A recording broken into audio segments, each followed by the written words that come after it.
राजनगर पट्टामुंडीवासी बहुत खुशी जे इतिहास प्रथम थर पर ये माटीर जड़े पुओ दिल्ली दरबार प्रतिनिधित्व करने जाऊँ।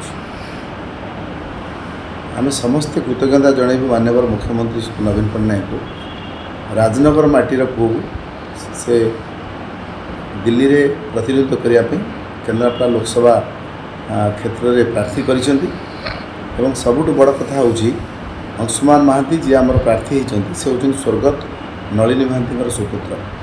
नलिनी महांती जड़े लोकप्रिय नेता थिले, राजनीति में अजात शत्रु कहुला। राजनगर पट्टामुंडी बहु समर्थक शुभेच्छु अच्छा, विशेषकर केन्द्रापड़ा लोकसभा क्षेत्र में बहुत सहकर्मी भी अच्छा। तेणु समस्त सहयोग नहीं अंशुमान महांती एथर 3 लाख ऊर्ध्व भोट्रे विजय लाभ करेंगे एथर संदेह नहीं। समर्थन तो निश्चित मिलूँ, साधारण लोकठू आरंभ कर चाषी श्रमिक कृषक छात्र समस्ते माँ मैंने विशेषकर विजु जनता दल विकास धारा को नवीन बाबू को विकास धारा को ग्रहण कर समस्ते राजनगर विकास को आउरी शीर्ष में पहुँचापी से विजु जनता दल को आशीर्वाद कर सहयोग कर।